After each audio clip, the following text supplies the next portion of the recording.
Rebuilding Trust in Relationships, a story drawn from Ephesians 4:32. In the quiet of a bustling town, nestled among tall oak trees and winding cobblestone streets, there lived two childhood friends, Sarah and Emily. Their friendship was forged in laughter and shared secrets, from playing hopscotch in the summer sun to helping each other with homework in the school years. But as time passed, something shifted. A misunderstanding turned into hurtful words, and the once unbreakable bond of their friendship began to crack. In the days that followed, Sarah could not shake the weight of the betrayal, while Emily was consumed with guilt for the things she had said. But one day, as Sarah sat quietly by the window, reading her Bible, she came across a verse that seemed to speak directly to her heart, Ephesians 4:32, which says, "Be kind and compassionate to one another, forgiving each other, just as in Christ God forgave you." The turning point. This verse made Sarah pause. She had heard it many times before, but this time it felt different. She realized that forgiveness was not about erasing the hurt, but about choosing to move forward with kindness and compassion, just as Christ had forgiven her, despite her faults. But the most profound realization was that healing could not happen without rebuilding trust. Forgiveness alone wasn't enough. It was trust that needed to be restored. With a deep breath, Sarah decided to reach out to Emily. The phone rang, and the familiar voice on the other end trembled with hesitation. "Hello?" It had been weeks since they had spoken, and there was a long silence between them. Finally, Sarah spoke gently.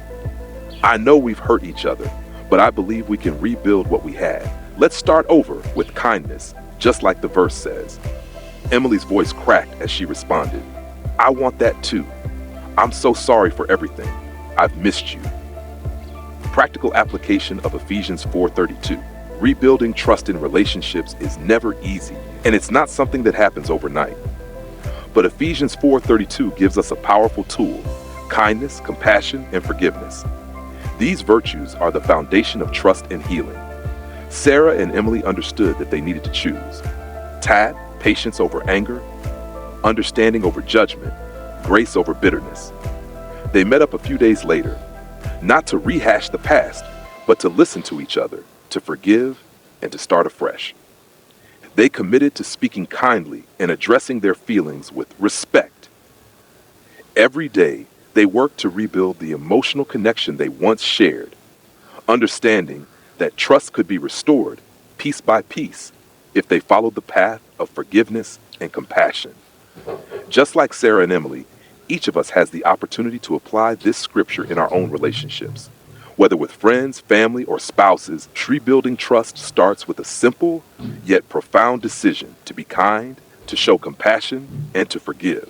It requires vulnerability and effort, but the rewards of reconciliation and restored trust are immeasurable. Conclusion. In the end, Sarah and Emily didn't just rebuild their friendship, they strengthened it. They learned that forgiveness was not just an action, but a way of living, a way of choosing to extend grace just as Christ has done for them. And as they walked forward together, they carried the truth of Ephesians 4:32 in their hearts, knowing that every step they took was an act of love. Final thoughts. As we close, let's remember the words of Ephesians 40 as a guide for our own relationships. If you've been hurt or have hurt someone, consider the power of kindness, compassion, and forgiveness in healing. It's never too late to rebuild trust. If you found this story meaningful, don't forget to like, subscribe, and turn on the bell notification to be notified when we post a new video. Stay encouraged, and remember, it's never too late to restore what was lost.